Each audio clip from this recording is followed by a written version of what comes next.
Exploring the Analects, Episode 16, Passages 4.23, 12.15, 17.11, and 3.12. A river without banks is a swamp. Hey folks, this is Elliot Bernstein. Thanks for joining me for Episode 16 of Exploring the Analects. In this episode, we'll be covering passages 4.23, 12.15, 17.11, and 3.12 of the Analects. 4 passages focused on the bonding power of ritual. First, I'll read the passages in Chinese and English.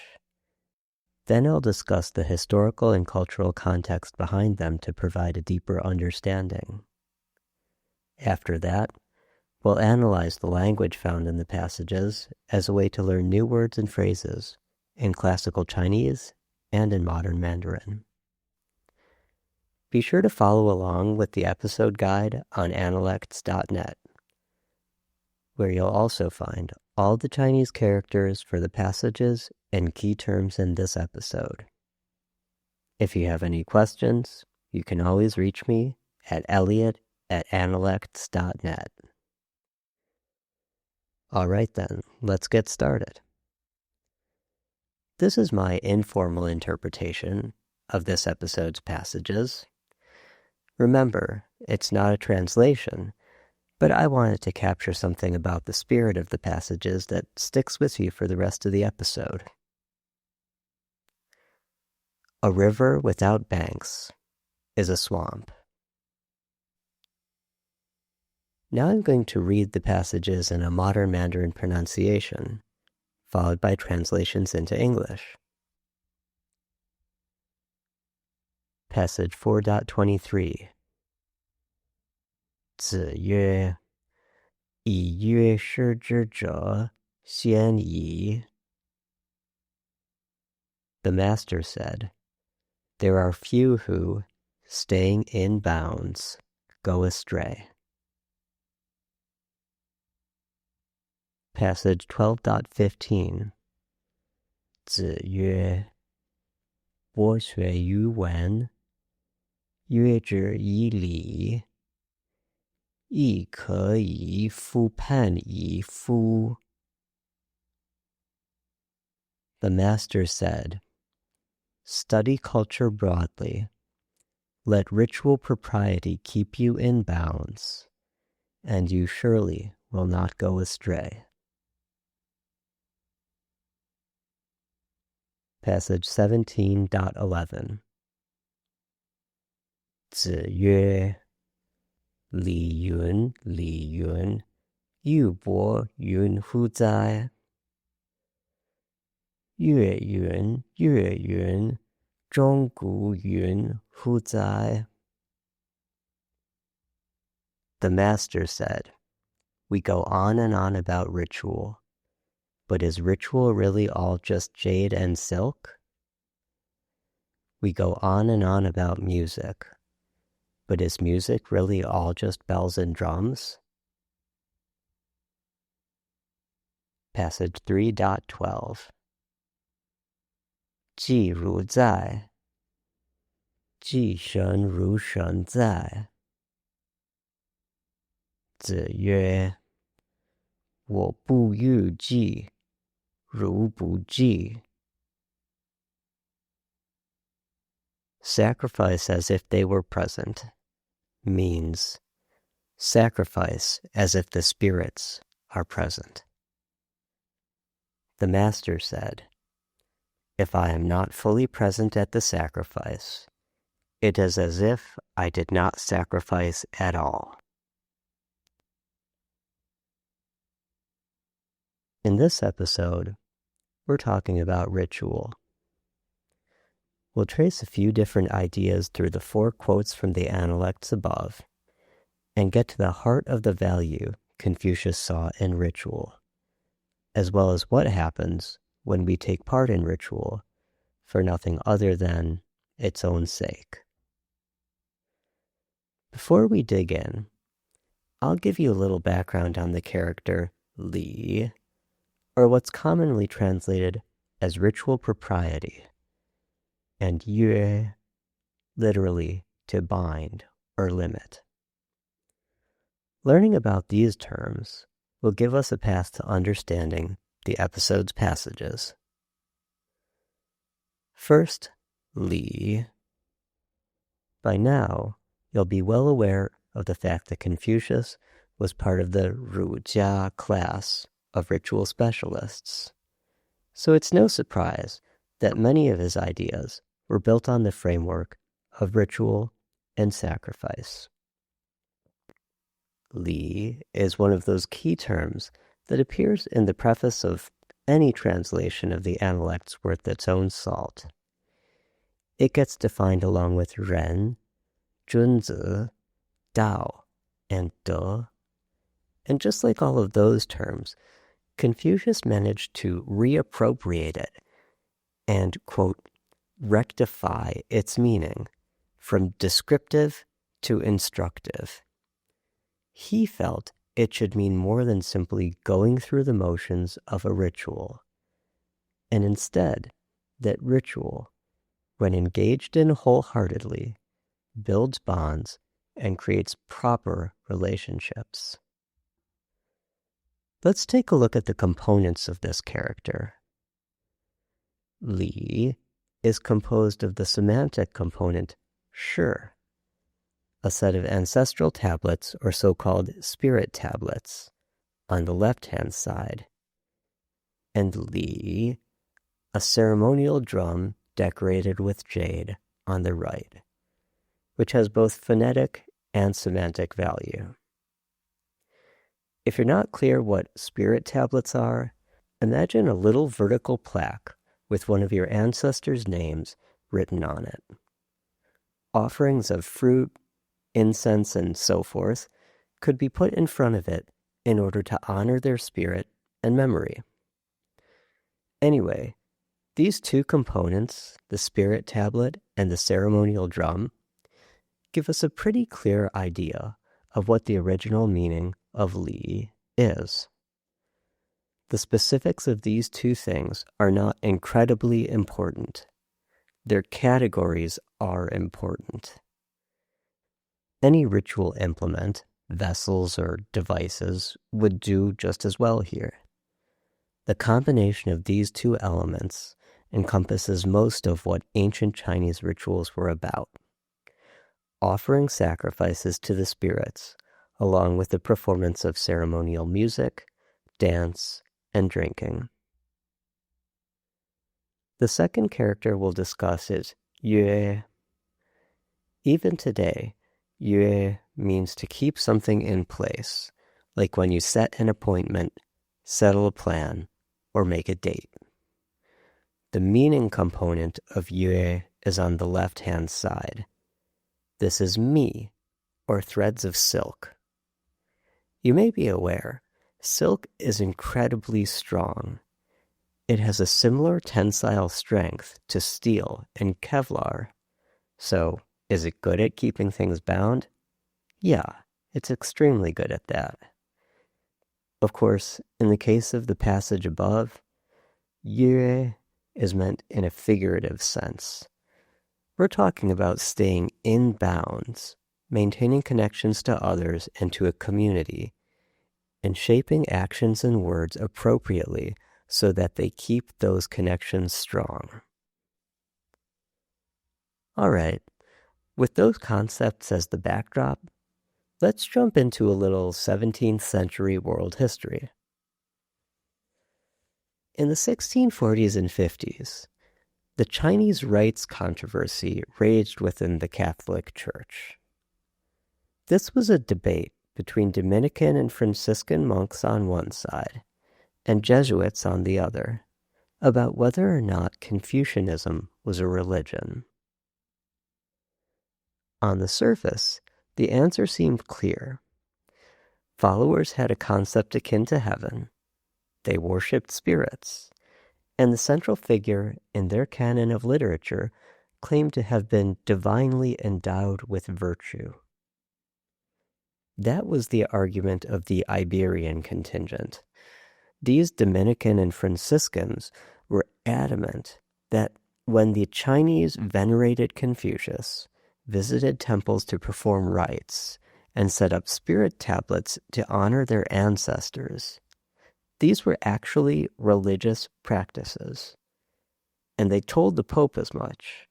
If the Chinese were to adopt Christianity, they argued, those conflicting beliefs and practices would have to be abolished. On the other side were the Italian Jesuits. These guys had come far since arriving in China. Some, like the very famous Matteo Ricci, had even found their way into the court of the Ming dynasty's Wanli emperor, and had extensive contact with many high-ranking Confucian scholar officials of the time. Ricci, along with Xu Guangqi, were the first two to translate Confucian classics into a Western language, in this case Latin. So the Jesuits weren't just speculating. They had thought carefully about the issue and came to the conclusion that, as much as ancestor worship and Confucian temples seemed like elements of a religious tradition, they were actually part of a long-standing cultural tradition. So there was no need to ask the Chinese to renounce these beliefs in order to accept Christ. Eventually things settled down, and for a number of decades, a so-called policy of accommodation devised by Ricci was generally accepted. Catholicism spread in China in those years, and exchange between the church and the Chinese state continued as well. Now, I'm not really sure why, maybe because debate continued regarding the topic in universities across Europe, but Rome eventually decided to stir things up. In the year 1704, Pope Clement XI banned the practice of Confucianism among Chinese Catholics. In 1715, he issued a decree that included the following phrase: "The spring and autumn worship of Confucius, together with the worship of ancestors, is not allowed among Catholic converts. It is not allowed even for the converts to appear in the ritual as bystanders, because to be a bystander in this ritual is as pagan as to participate in it actively." This decree was issued to settle the Chinese Rites Controversy, and it effectively banned anyone who wished to join the Catholic Church from visiting Confucian temples, venerating ancestors, or displaying spirit tablets, and it strictly defined the name that was to be used in Chinese when referring to the Christian God. In retrospect, the Pope had made one of the most disastrous decisions in history, not only for Europeans and monks, but for the Chinese as well. Cooperation and cultural exchange were replaced with bans and expulsions, and they set a collision course for Chinese and Western powers in the 19th century. That history is well worth digging into. But as fascinating as the rest of the story is, the reason I've brought up this whole episode is we'll be diving deep into the meaning of ritual, and you could hardly ask for a better contrast with what Confucius believed about ritual than what the Pope himself said in the decree. So let's put the meaning of the decree and the meaning of passage 3.12 right next to one another to really spell this out. In the one corner, you've got the Pope saying, to be a bystander in the Confucian rituals is as pagan as to participate in them actively. In other words, it doesn't matter if you participate in a ritual. If you attend the ritual, You could be reading the newspaper. You could be sleeping. It doesn't matter. It's the same as having actively participated. Now in the other corner, you've got Confucius saying, if I am not fully present at the sacrifice, it is as if I did not sacrifice at all. That's like saying, it doesn't matter if you attend the ritual. If you don't participate in the ritual, if you don't act like you have a reason to be there, it's the same as having not attended at all. Well, who knows? Maybe Ricci had 3.12 in mind when he came up with his policy of accommodation. Because what's the harm in visiting a Confucian temple, saying a prayer, lighting some incense, doing whatever you want? Isn't the important thing to a Confucian whatever they do most wholeheartedly, whatever they most actively participate in? He would have been fine with them continuing to display spirit tablets as long as where they really engaged was at church. And that notion, the one that lighting some incense and saying some prayers might not matter all that much, brings us around to our next passage, 17.11. Let me read it again. The master said, we go on and on about ritual, but is ritual really all just jade and silk? We go on and on about music, but is music really all just bells and drums? Let's say that, according to your religion, you're supposed to light some incense and pray every day at a certain time. You do that religiously, and I'm about half sure that's not a pun. You're also an assassin, let's say, so every once in a while you go out and do your job.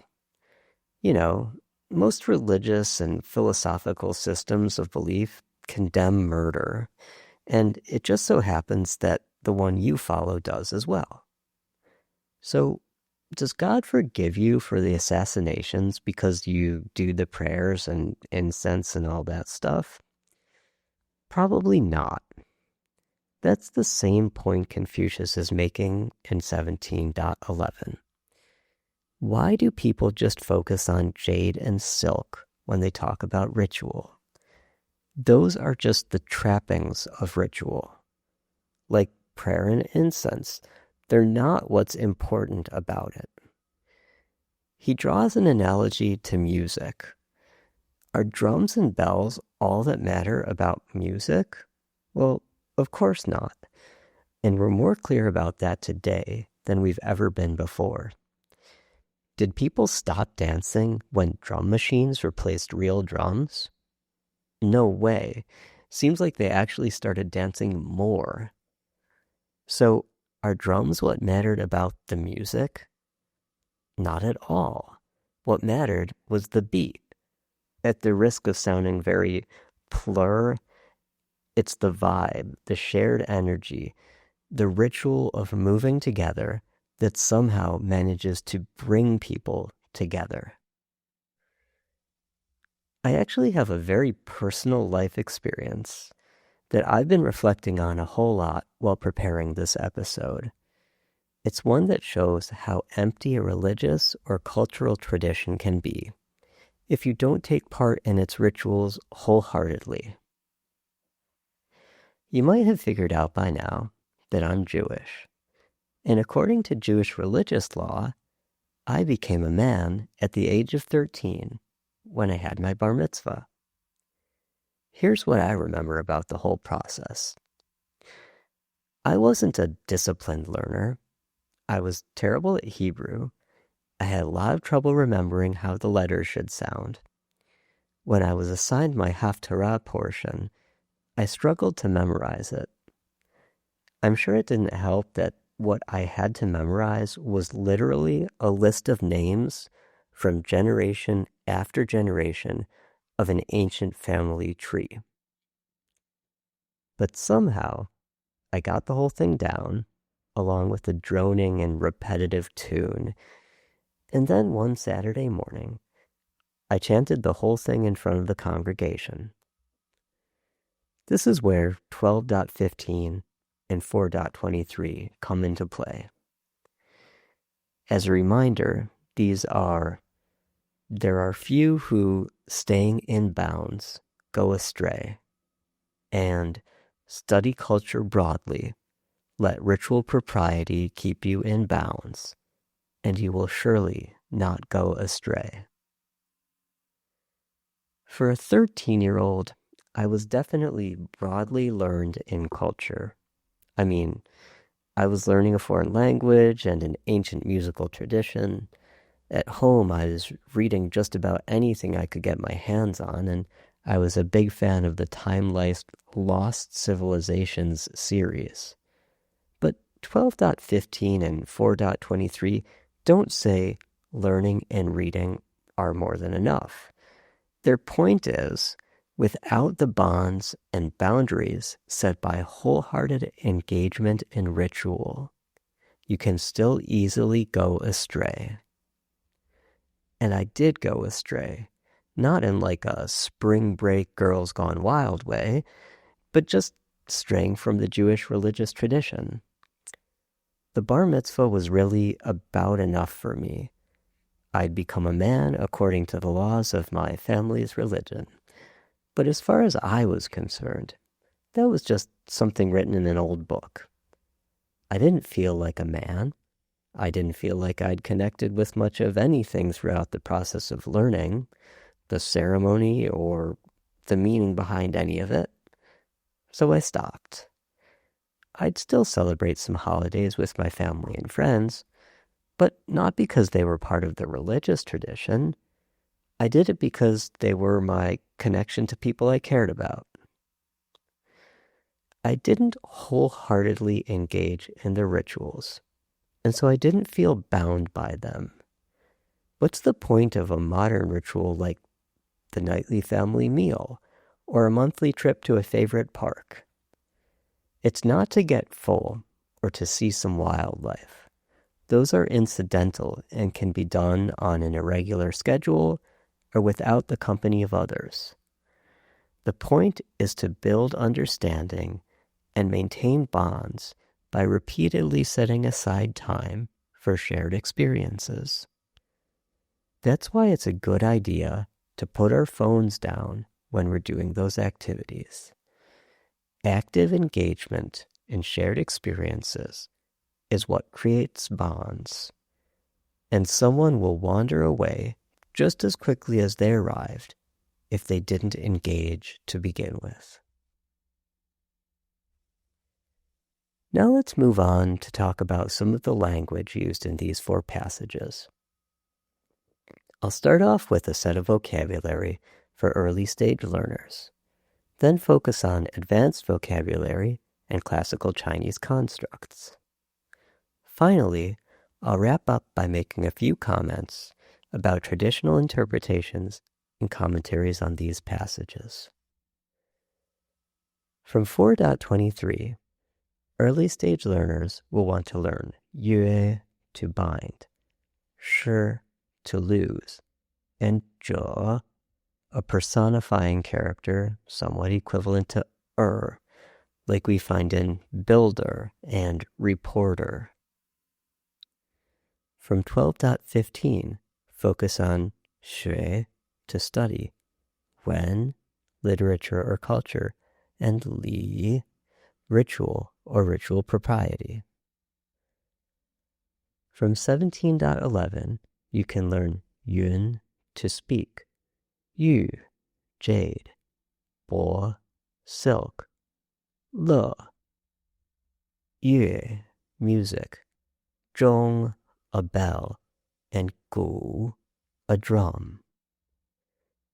And finally, from 3.12, look at ji, to sacrifice, ru, as if or to be like, shen, a spirit, and yu, to be with or to be present. Now on to advanced vocab and classical Chinese grammar.